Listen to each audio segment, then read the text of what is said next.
Hey, everybody, welcome back to the Noel Casler podcast. You can call me Sky Dog.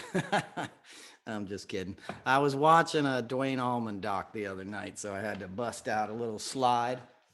Hope everybody's doing well. I know you missed me. Sorry the podcast didn't come out, I guess, last week or yesterday, but I'm back here with you. We can break it all down. Just took a little break.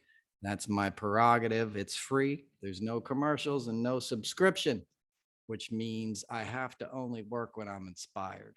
And I think I've been pretty consistent, but I appreciate your patience. And I missed you guys because I do love you and I do love all the comments. And I hope everybody had a nice end of summer. I hope everybody is dealing with everything we're dealing with in the world, in an okay fashion. There's a lot going on. There's a lot to unpack. So let's get into it. We don't have to cover it all. I won't waste your time with my thoughts on the Queen. I'll let people mourn. I know some people in that world, and I know people are hurting over that, and I also know the history of colonialism. And I don't think my podcast is the place to break that all down. But I'll try to remember to tell you a funny story about a member of the royal family at the end of the show. But let's get into the Trump stuff, right? Let's talk about, I think the last time we spoke and I recorded this, we were still discussing the FBI subpoena and the search warrant and the documents that were discovered. In the meantime, we got that photograph that there was actual top secret classified nuclear documents, among the largesse that he took. Trump's a hoarder. He always, if you've seen a picture of his desk, he would hoard Sudafed in his drawer, as I pointed out, and there would be old People magazines from the 80s still sitting there. This is in the 2000s. The guy was he's a pack rat. So the fact that he was pack ratting around the country with all these documents is staggering. Right? It's staggering to me that man is still walking free. Khalif Browder was accused of stealing a backpack.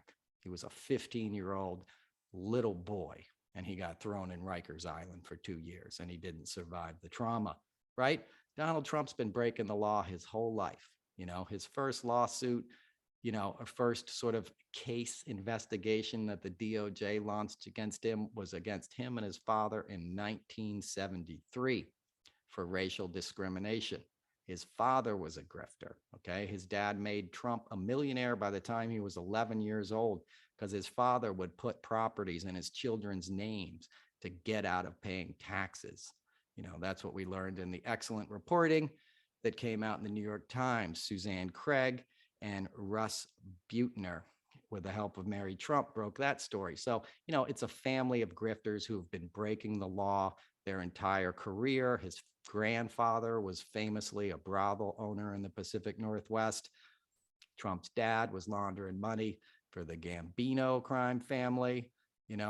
Trump himself became a Genovese guy. I'm actually mixing the two up. The Gambinos were the New York guys. They're all New York guys, the five families, but Manhattan was the territory of, Fat Tony Salerno and Paul Castellano and these Gambino guys.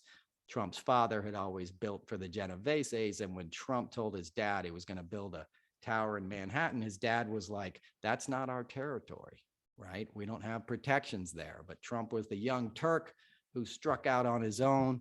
And, greed is a hell of a drug. And that family has been running on greed and fumes and corruption for many, many years. So the fact that it all culminated in him becoming president of the United States by reaching out to the Russians, right? By getting help from the Russians, by Jared Kushner micro-targeting people on Facebook, who had voted for Obama but had an NRA sticker on their car and a Kid Rock CD. And, they found the exact demographic they needed to switch to his case, and they targeted them, and it worked. And he stole the 2016 election. I'm not somebody who believes that the polls were that far off. I think they cheated then. They cheated in 2020. When cheating didn't work, they attacked the Capitol. And I think people are forgetting how many sort of stopgaps and fail safes they had to try and ensure Trump would stay in power, right? I reminded people on Twitter today, I'm recording this on Tuesday afternoon. I reminded people today that Eric Prince in Wyoming on his ranch was running a covert operation where he was training people with the help of an MI6, ex-MI6 agent, right, that was now working for Eric Prince. They were training operatives to infiltrate the Democratic Party in state elections and Republicans that weren't, adequately like on Trump's side. Republicans that they were worried about not playing ball with the corruption were the target of subterfuge and espionage that was being financed and executed by Eric Prince and whoever's paying for that insane cabal. So my point in that is there was so many ways that they were trying to steal the 2020 election. It's honestly a miracle that he's not president today. It really is, like, that it didn't work because there was so much criminality involved and there were so many venal, easily corruptible men in the GOP that were willing to look the other way. It really is a miracle that we survived that. And the fact that he's still walking free is proof of that, right? Who else would have gotten away with that? It's staggering that he's still walking around his golf courses as he was doing yesterday, having, a talk walk, as they called it in the mob days. A buddy of mine called me up who works for a network, and he used to cover John Gotti and Sammy the Bull and all this stuff. And he said that's what they would do at the Ravenite, at the social club, on Mulberry Street. They would go outside and walk around because they knew there was parabolic mics and there was bugs in the club. So they'd go outside when you talk about things you don't want somebody to hear. And that's clearly what Trump was doing, on the golf course. Even if those guys were people that were going to buy the golf course, there's sensitive information there. And Trump knew where to go when he didn't want to be heard. And the scary thing about that is he was going there all the time when he was president, right? He was going there. They got pictures of him making cell phone calls from his golf cart. So I think that's his safe place, that he really knows he can get away with stuff. I don't think he trusts anybody around him at this point in Jersey. If you're mixed up in some hinky stuff, Jersey's a tough place to be, and Trump knows it. Mar-a-Lago, he's probably like, when he goes back there, he's going to be completely freaked out and paranoid because we know there was a mole down there that sort of ratted him out to how many documents he still had when they had lied to investigators in the first place. That was the cause of the raid, is because NARA found out they didn't get everything back. So, my point is the walls are closing in on him and he's going sort of full mob mode. He's always been a mobster, this is the point I was making, right? But he's going into that who do I trust now? What do I do to get out of this situation? And Trump's a guy who was in 4,000 lawsuits before he became president, nearly 4,000 lawsuits before he became president. And if you guys have been listening to this podcast, you've heard me talk about a bunch of those. So he's betting he can survive, right? He's betting he can corrupt the system enough to get away with it this time. And why shouldn't he? Because he's corrupted it so many times in the past. You guys know the story I've told you about his helicopter pilot he was in business with, who was flying pounds of cocaine up to Ohio. And then somehow miraculously that guy got busted, but his case got moved to North Jersey into the federal district of Trump's sister, Marianne Barry Trump, right? Who got him off, right? Whose husband was a lawyer for Trump's casino. So they've kept that criminality in the family so long.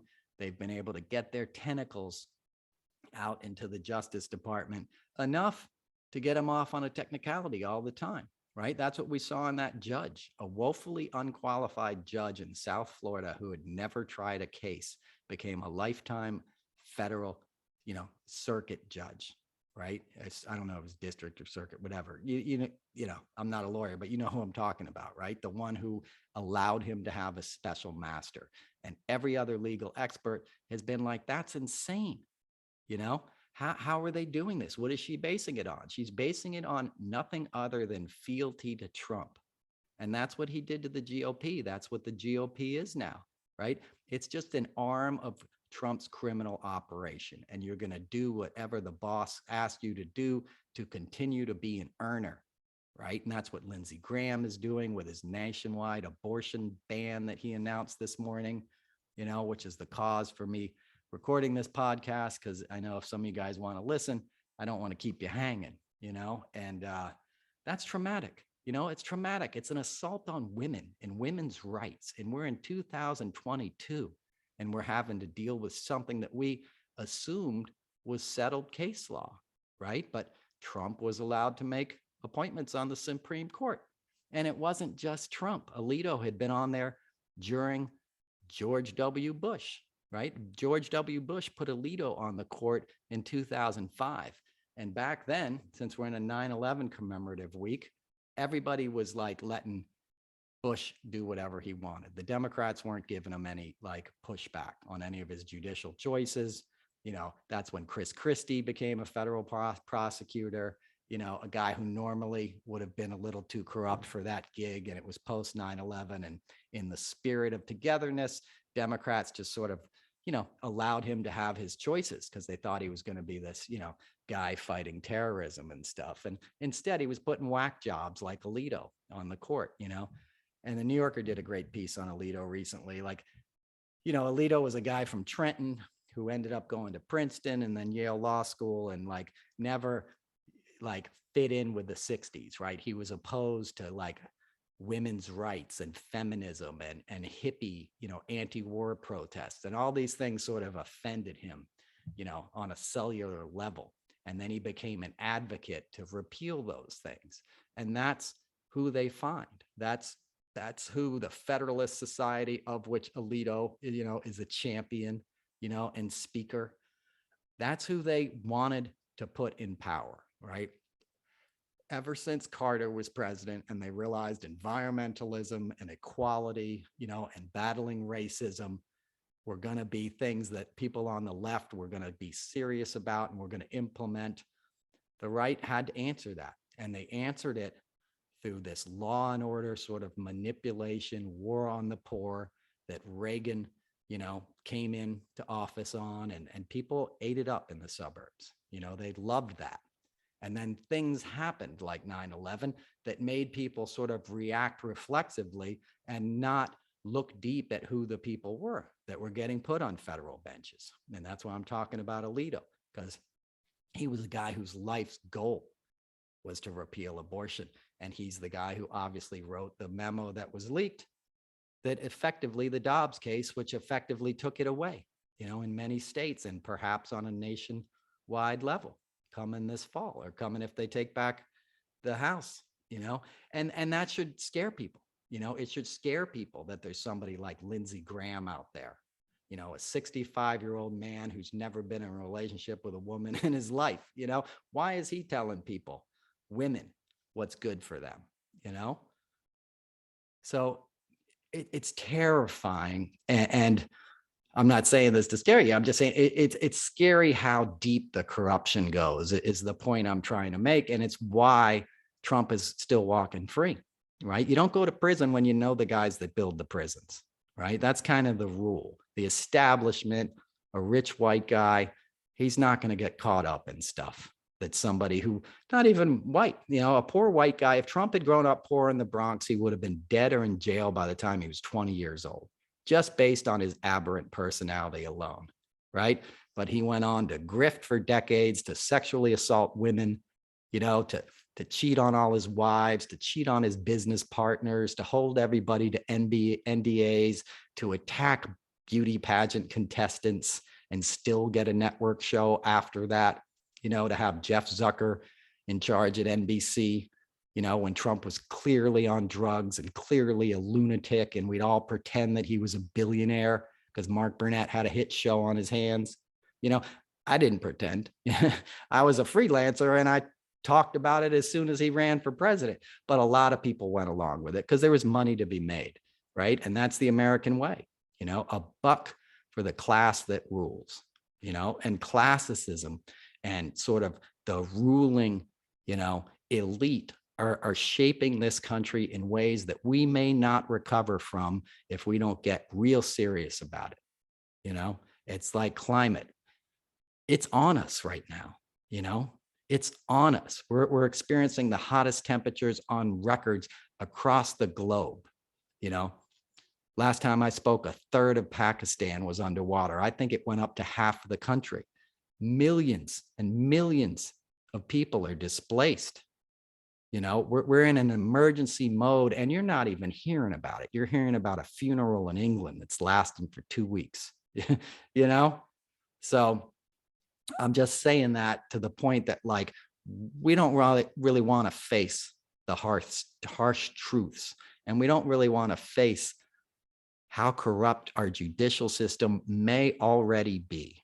You know, and I think Trump will end up getting indicted. You know, it looks like there's at least 3 separate DOJ investigations. You know, and since the last time I recorded this, we learned that the Save America PAC, you know, is another one of those things on the list, right? His grift post-election in 2020, because he knew he lost that morning, right?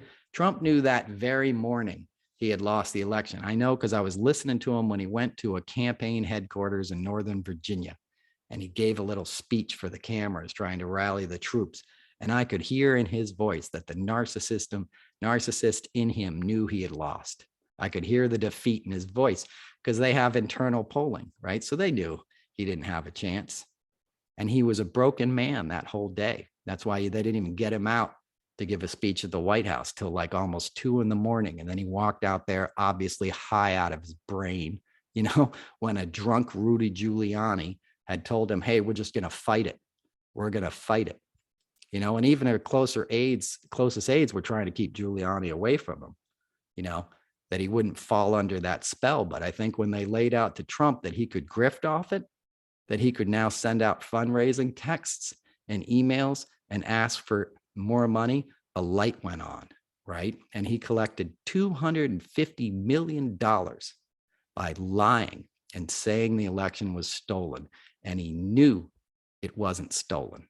And a lot of people went along with it. And 40 of those people just got subpoenaed by the DOJ the other day. And many of them had their cell phones seized. And that's big time trouble for Trump. And he knows it. And it's more than likely had something to do with that visit to the golf course. Right? So, you know, he's in trouble. There's no way around that. The real question is, how did it get to this point? You know, how did we allow this to happen? You know, why are we letting it continue to happen? Why are not all these men under arrest? Why is Lindsey Graham out here attacking abortion rights, talking about a nationwide ban, when he's defied 2 subpoenas, January 6th and Georgia, where he called up the Secretary of State and tried to get him to throw the election for Trump because Trump owns him, right? Everybody knows Lindsey Graham was anti-Trump until he played 1 round of golf with Trump. And Trump pulled out some kompromat, you know, because Lindsey was known to visit, you know, homosexual prostitutes, gay men, right? I know homosexual might be a bad word. I don't mean it in that way, but Trump, you know, Lindsey Graham was known to frequent, you know, like paid, you know, sexual workers of his same gender. And that's something that the right looks down on because they pretend that they're all these weird Christian Bible loving freaks, as if anything is wrong with being gay. Nothing's wrong with it. It's as normal as the sun coming up in the morning, right? But the people who hide under this veil of conservatism want to hide that, right? So Lindsey would be at the top of that list and Trump would know it. Trump knows that stuff on everybody. He knows it on Jared. He knows it on Charles Kushner, who would visit prostitutes in New York City, you know, but also happened to be an Orthodox Jewish man, you know, with a family, and that wouldn't look good if that got out. Chris Christie got a hold of that information because Trump knew it. Trump gave it to Christie, and that's why Christie got Charles Kushner to take a plea deal when he was on trial for hiring a prostitute to ensnare his brother-in-law out of greed, right? Greed and kompromat. Billionaires don't generally take plea deals. Charles Kushner did, you know, because he's got the same sort of tastes as his son. There's nothing wrong with that, but it's a secret. Jared and Ivanka, arranged marriage. They both prefer different people than each other. Okay. But it's a scam. It's a business. And when people have your secrets, they own you. And that's been Trump's MO from the beginning, and that's what all of this stuff is about, right? We're being held hostage as a nation by somebody else's criminality and the tentacles of that criminality reaching into people's bedrooms, into their personal lives, right? It's gross. This is a low point in American history. I don't think there's any other way to state it than that. The fact when that picture came out and showed those documents lying on the floor, it was insane. It's insane to me that this guy is still walking free. My grandfathers were both intelligence agents. My grandfather never spoke once of anything he did in his entire career to my grandmother, who passed away earlier this year, and they ended up divorcing after 25 years of marriage because she was tired of being married to somebody she didn't even know who he was, because he took his oath seriously, right? And what happened when Trump got elected? He got Jared and Ivanka to get classified, clearance, to get top secret clearance for which they weren't eligible, right? Kushner wasn't eligible because he owed too much money, because he made the dumbest real estate decision that anybody made in New York City leading up to the crash in 2008. He bought 666 Fifth Avenue, overpaid, and then the bill was coming due and a thing went underwater and he was screwed, right? But then he got into office with the help of the Russians, and it was Kushner himself who set up the back channel trying to get in touch with the Kremlin while Trump was president-elect. Before they'd even taken office and been sworn in, Kushner was figuring out how to talk to the Russians without our intelligence agencies hearing. And people forget, Trump had 5 meetings with Putin when he was president, and they were all off the record. They were all spur of the moment. They'd be at a dinner party in South America, and all of a sudden Putin would show up at the table with Trump and Melania, and no interpreter, nobody there from the State Department to pay attention, to write down what was going on. And we famously know the Helsinki meeting where Trump stole the interpreter's notes and then walked out there like Reek on Game of Thrones on the world stage and denounced our intelligence agencies on behalf of Putin, said, I believe Putin. That was the first beginning of the debasement of American history and our standing in the world. That was something that, it'll be a long time before we recover from that, because it was disgusting, and it was who Trump was. And it was no accident that he went after the CIA the day after his inauguration, right? His first trip was out to Langley in front of the Wall of Heroes, and he started talking about his crowd size at his inauguration that nobody came to, right? And his inauguration, he raised $107 million, and we still don't know where it went. Okay. I worked on 2 inaugurations for Barack Obama. They didn't cost nearly that much money, and we had actual superstars. Okay. We had Beyonce and Bruce Springsteen and Bon Jovi and, everybody in the world who we asked. Trump had 3 Doors Down and the marching band from Wheaton High School. You know what I mean? And somehow collected $107 million that he funneled through Tom Barack that we still haven't investigated. And he settled with DC, who brought a case against him for $750 million quietly earlier this year, right? So that's how it goes, because he's been gaming the system forever. He knows he can push back. I was speaking about the crash. Trump had taken out massive loans from Deutsche Bank, which was known as an international money laundering operation for Russians, right? If you were a Russian oligarch, your money went through Deutsche Bank. They've been in trouble for that. They've paid billions in fines. They did it. They continue to do it. A lot of their executives who are involved in that show up dead mysteriously. Don't think anything's related. No, I'm joking. Obviously it is, right? But so Trump had this like $700 million of debt that was coming due on this tower he built in Chicago in 2008. And he missed his payment, missed the next payment. I think I mentioned this recently, right? And the bank was like, where's our money? Deutsche Bank. And he threatened to sue them. He turned around and sued them for $3 billion and accused him of predatory lending. And they took about $200 million or $300 million off the bill, right? That's what you can do when you're wealthy and you can make the law work for you. When you can hire, at that time, he could still get white shoe law firms to take his cases. Now he's getting, OAN talking heads and jokes, jokes of attorneys, laughable people. But it really doesn't matter because he's already appointed over 200 judges, federal judges. We saw in the Kyle Rittenhouse case, earlier this year, we saw that judge was clearly gonna, let Kyle off and give Kyle's defense every break in that case. That's MAGA. That's the branding that Trump did. And that's the ultimate point I'm trying to make here, is that Trump took his life of crime and his venality and the corruption and the mob ties and his inside knowledge of how it all works, and he branded it. He married it with overt racism and iconography of screaming eagles and MAGA flags and all this stupidity that so many Americans just ate up because they'd been depleted, and the ground had been sort of like set for them, had been laid, by Rupert Murdoch, right? And 20 years of Fox News poisoning their brains, feeding them lies and resentments.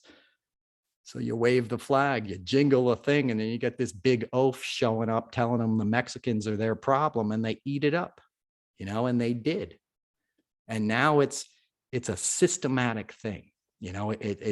It's worked its way through this country in all these states, right? Every day you see another ad for some GOP person who's running in the midterms who's saying stuff that at any other point in my life, you'd get laughed out of there, right? Herschel Walker is literally tied with Raphael Warnock. That's insane. Senator Warnock.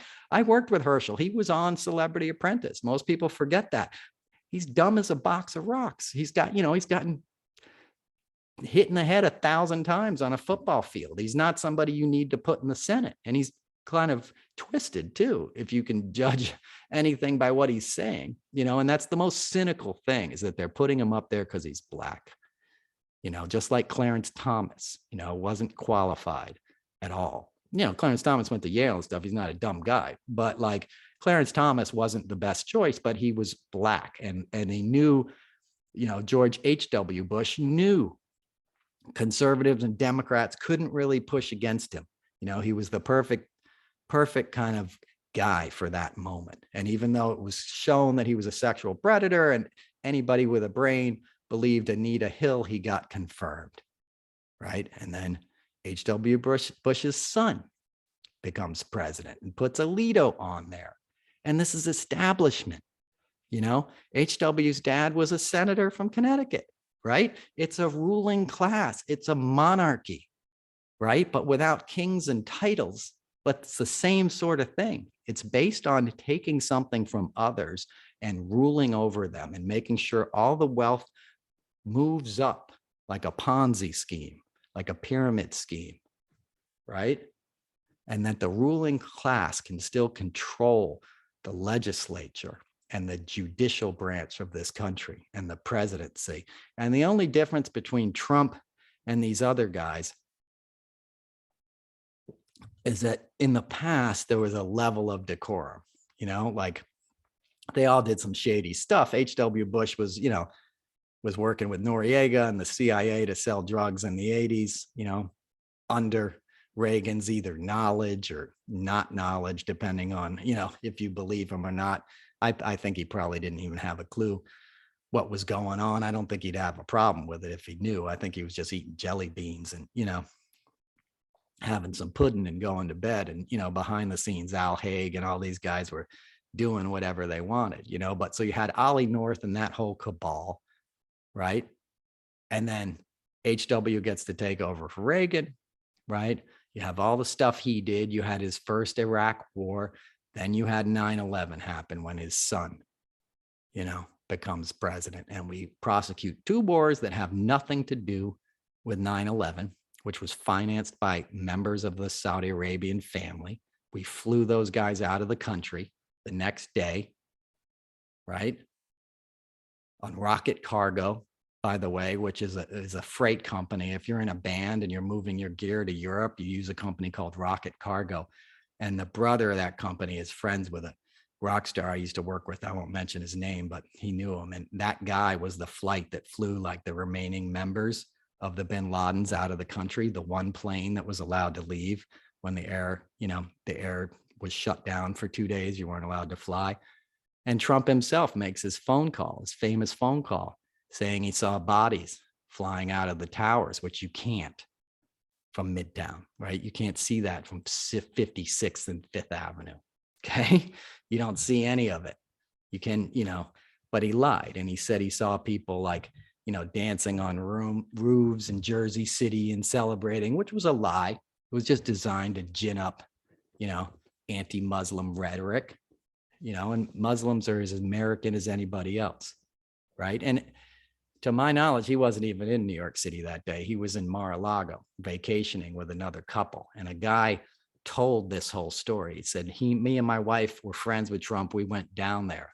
We were down there when 9/11 happened. He's lying. That guy actually died mysteriously, but you can, I don't know if his death was mysterious. It might've been a coincidence, but that guy's dead. He can't corroborate the story, but you can look that up. That's in, not Barron's, but Crane's Business did a piece on that in 2016, and it was something that people wrote about in the 2000s too. It just fell away, and nobody called him on it. And Trump's lied 1,000 times since about 9/11, up until the point that he said he was there pulling rubble off the pile. Like that's insane. That's such false valor, and that's not even mentioning what Rudy Giuliani did. The most despicable actor in 9/11. The guy who just bobbled the whole thing for his whole ego and then grifted off it for the next 20 years, and Bernie Kerik went to prison for defrauding 9/11 charities, essentially. And, they gave an apartment near Ground Zero for like first responders to take a rest in. Kerik used it to have sexual relations, right, with his mistresses and stuff. After the attacks, he was up there getting laid when guys were getting cancer down on the pit, pulling bodies out of there for the next year, including my friend who was NYPD, who now has cancer from it. So these guys couldn't have been bigger scumbags. And it's no accident that they're involved in this with Trump, that Trump brought those guys in when he wanted the January 6th coup to come about. And Bernie Kerik is one of the guys who got the subpoena the other day of the 40 people, on the, Save America PAC. So, Bernie's an ex-con, looks like he might be a current con again too. That's good news, but I'm just trying to paint a picture how all this stuff gets related, right? How all this stuff gets intertwined, and you have the same names showing up over and over. The difference between then and now, I said before, there was a certain decency to some of these guys. You could hate George W. Bush. I hated his policy. Probably not the worst human being, right? He just doesn't seem like that bad a guy. H.W. Bush had class and character in his later career. I'm not talking about these men's politics. I'm saying they're nothing like a Donald Trump, who's just debased and awful in a way that no one has ever seen. My theory is he's the worst human being that the United States has ever produced. I think that's how history will view him ultimately, when you find out about all the stuff he's done, and I'll tell you some more stuff down the road, probably stuff I haven't even talked about before, because it's so gross. It's like, you don't even want to hear it, and that's part of the weapon that Trump uses. People get outrage fatigue. They can't take it anymore. It's so bad. It's so disgusting what a filthy human being he is that you almost can't bear it, and we're still stuck with him. We're still having to talk about him when the world is on fire from climate change, right? And that's not a coincidence, right? Because the companies that are making money off of fossil fuels do not want you paying attention to that. They don't want a slow news week where people start doing deep dives into the glaciers melting and what's going to happen when these sea levels rise. right? They don't want people paying attention to that. It's easier to talk about the latest crazy, horrible thing that Trump did, right? The latest investigation. How many investigations have there been, right? And you lose sight of them. I was just talking about the inauguration grift. That was when he came into office, right? And it comes and goes.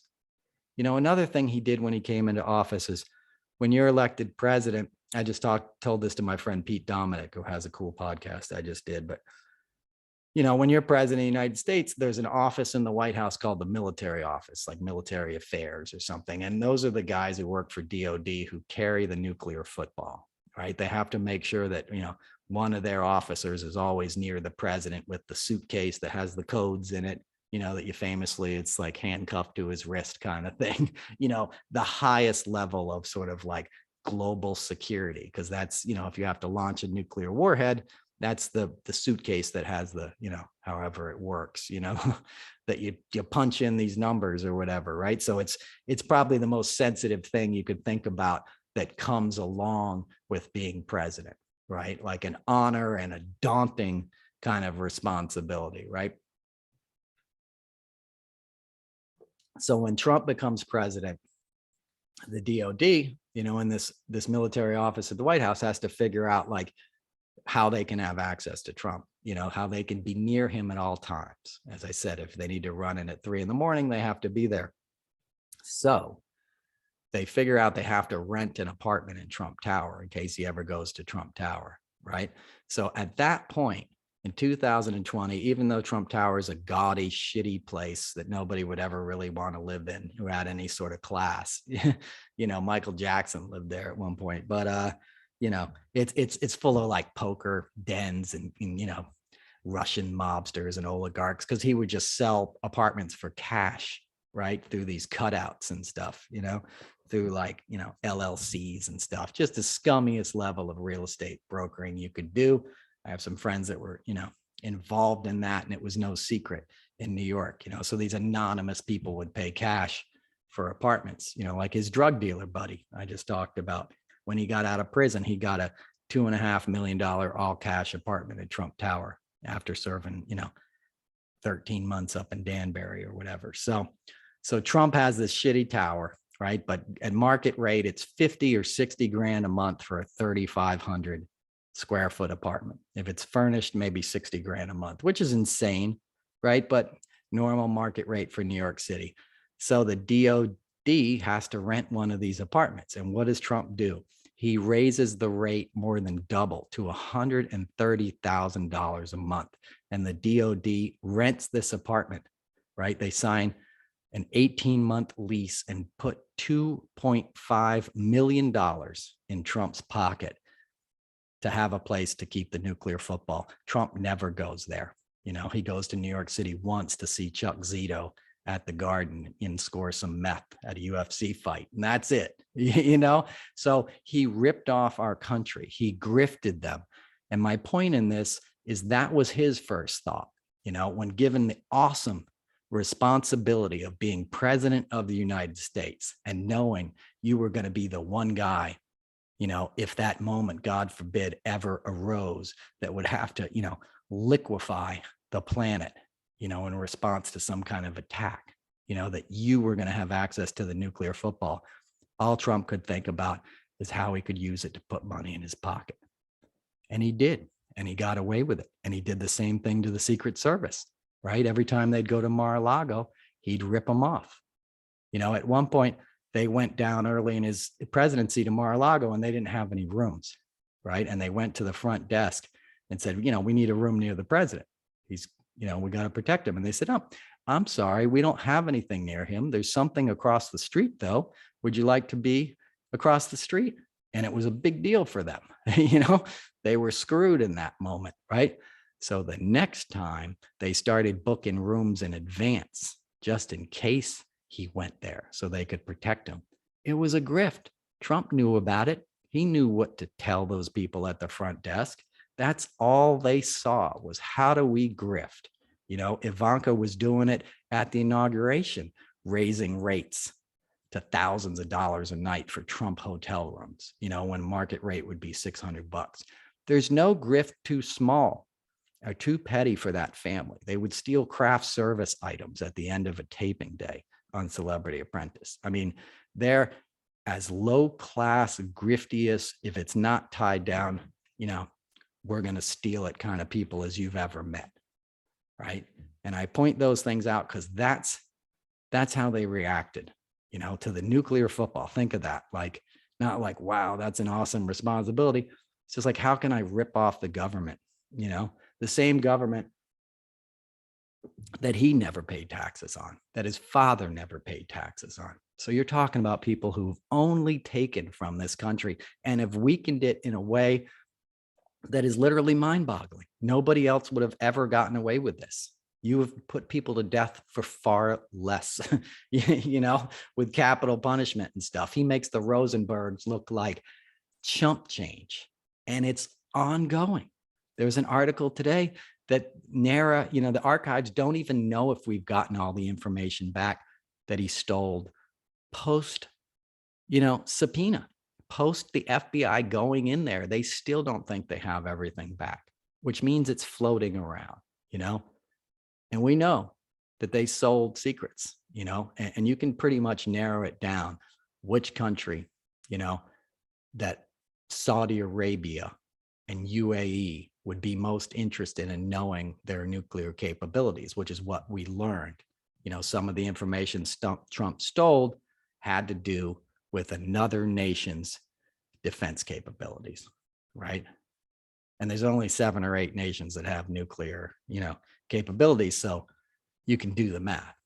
They weren't thinking about India or Pakistan, or North Korea or England, right?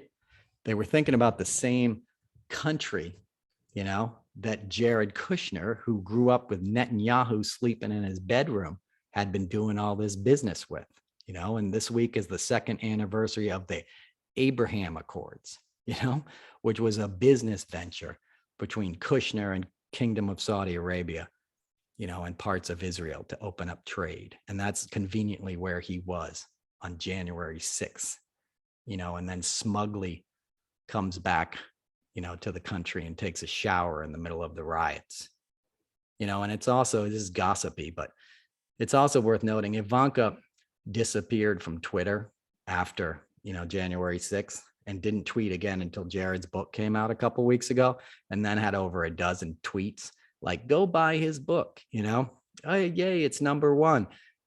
And then she stopped tweeting. She didn't tweet once about the Queen of England passing away. And when Trump went for his big state visit in England, Jared and Ivanka tried to insert themselves into their first meeting. And it was a big sort of kerfuffle, right, with the royals, because they weren't invited. It wasn't appropriate.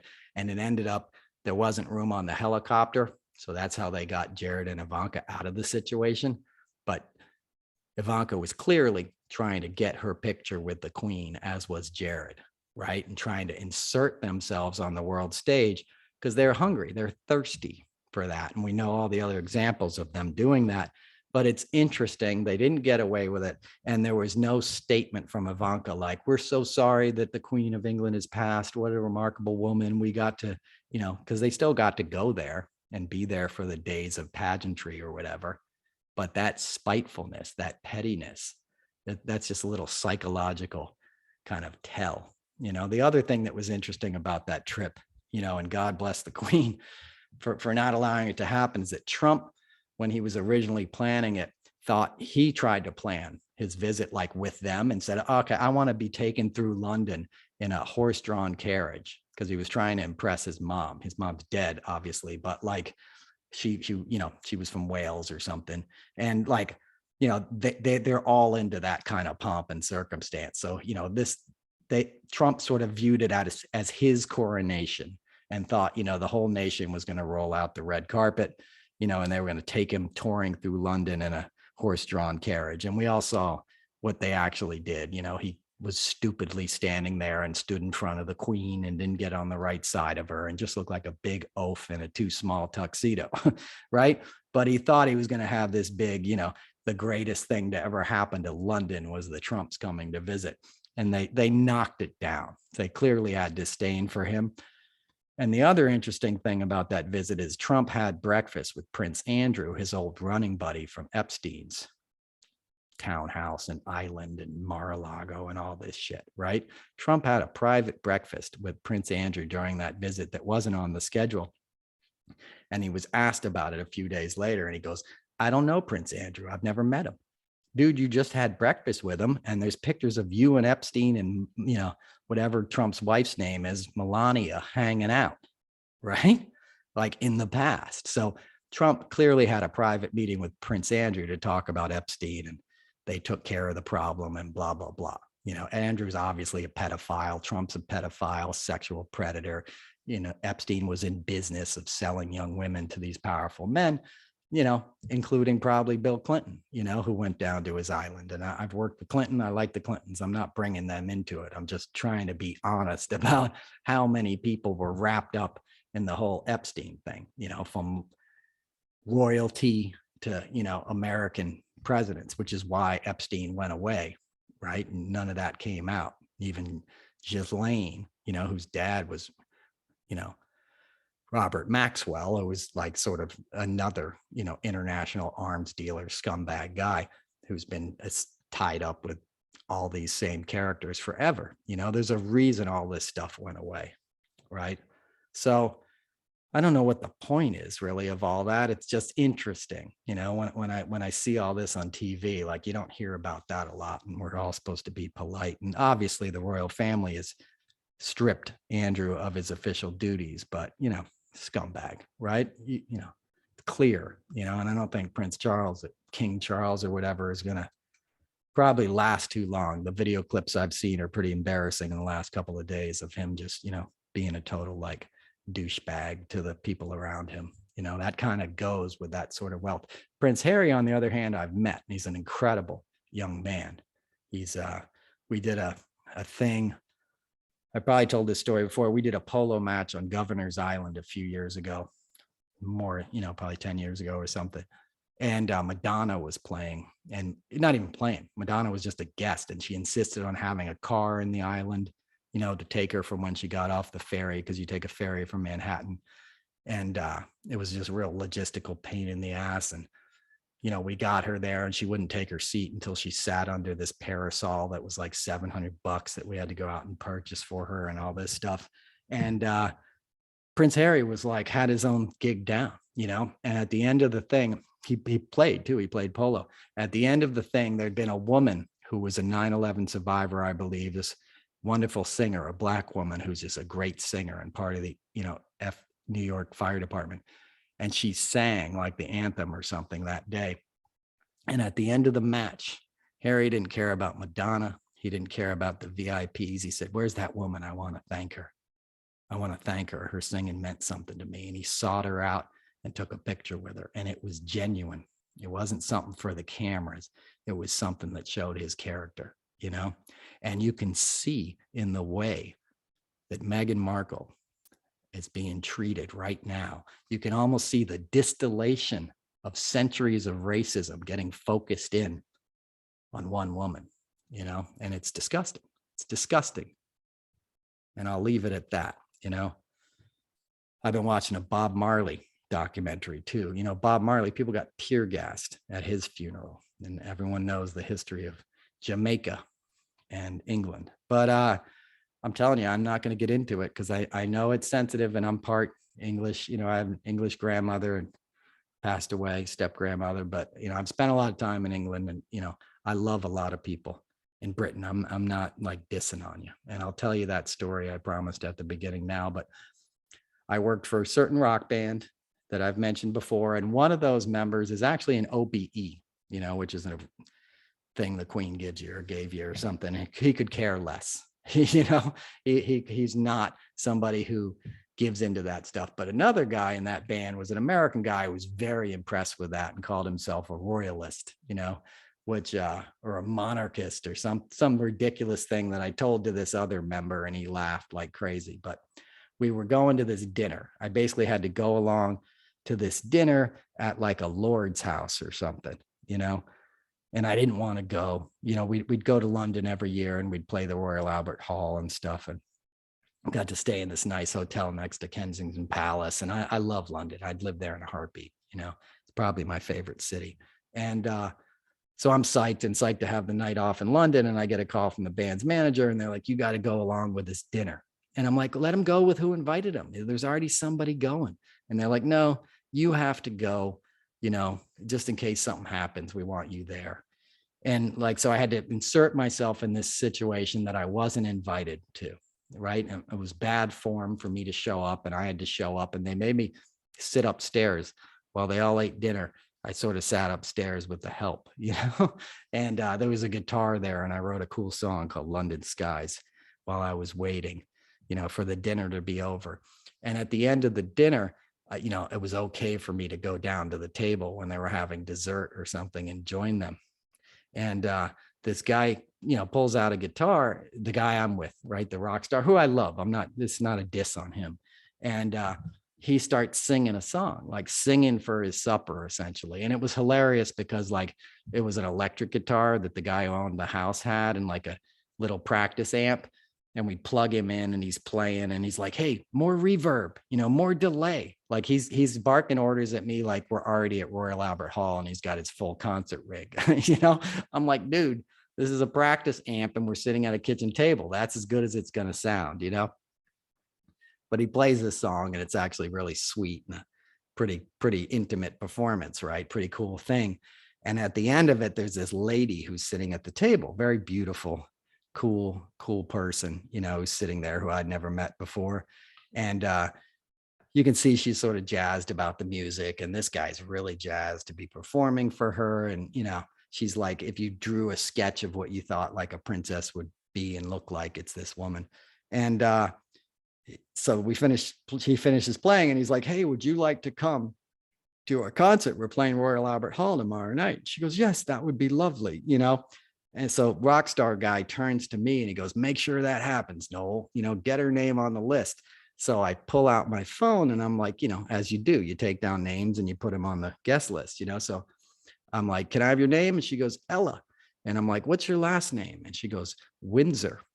And I don't need any tickets. I have a box. See, she was part of the royal family, right? The royal family can walk into Royal Albert Hall anytime they want. It's pretty funny. To me anyway, like how many moments in life is someone's like, what's your last name? Windsor, oh, I heard of that. Sweet girl, Ella Windsor. And we got to hang out a lot of other times after that. And I think she got married last year, and, offering my thoughts and prayers to her and the rest of the royals. But I just wanted to share that story with you. So anyway, thanks for listening. I know it's been a bit of a break. I'm sorry to come at you with all the tense Trump talk. I don't know what else to do when it bottles up like that, and thanks for indulging me with the guitar playing in the beginning. I broke out a very special PRS I have. I've been on a Dwayne Allman kick recently, man. Dwayne Allman had accomplished so much, and he died, almost about 50 years ago, 1971. So 50 years ago, October, coming up on the anniversary. He was only 24 years old. And you think about the music that guy made. He'd only been playing guitar for 10 years, slide for 3. And it's just staggering. I saw an excellent documentary on him on Amazon the other day. And so I've been trying to up my slide game. Good luck with that, right? It's like picking up a saxophone and trying to sound like Coltrane, which I do sometimes. Just to be warned, I do have a nice saxophone out in the studio. I'll bust it out sometime. And, I'll shut up now. I'll let you guys go. I was reminded there was a great little clip of, I'll get into it another time, but Wynton Marsalis was on the Bill Maher show the other night, and Judd Apatow shared a clip, and it reminded me of the Wynton Marsalis that I got to work with when I did something at Jazz at Lincoln Center, which is a very touching, enriching experience. And he's been one of my, he and Ellis Marsalis, his father, have sort of been my teachers from afar in life. I've just been such a fan, and I've known Branford, I've met him a few times, and I know Wynton a little bit. And in my studio, there's a picture of me and Ellis and a bunch of other people. So that family is a national treasure, and I have a cool experience to share with you next time. But in the meantime, take care of yourselves. Looks like we're getting an Indian summer. It's pretty hot. I think it's going to be pretty hot next week. And try to cut down on the fossil fuels, man. Every little bit helps. If you don't need to turn it on, turn it off. Okay. Till next time, I love you guys. I know this has been a dose, right? But it's going to work out. Love always wins, as I always say. In the end, it's all going to be as it should be, right? All is well. Ultimately, just know that at any given moment, all is well. Don't forget to breathe. Don't forget an opportunity to be kind and loving. And that can be in any little way. You see a bug, don't step on it. Get it out of harm's way. Help life be life. Celebrate it, because there's an energy there. And when you tap into it, it's golden. It's not just golden, it's your purpose. Go to sleep and listen to the raindrops, listen to the crickets, listen to this time of year. This is harvest time. It was the harvest moon over the weekend. That's a beautiful time of year. It's like nature's ripening. It's like a cornucopia of everything, coming alive right before it goes to sleep for the winter. And even in the winter, that's when things grow, right? So even when those leaves fall off the trees are growing, and the trees talk to each other, right? Through their roots and stuff. It's all related, man. Try to figure out what the birds are saying when you hear them sing. But thanks for listening, guys. I love you. Until next time, this has been Noel Casler Podcast, episode 79. I'll do a bonus podcast for you to make up for the one I missed last week. I'll bring a friend on, and I'm here. I'm not going anywhere. So peace. And until next time, take it easy. Bye.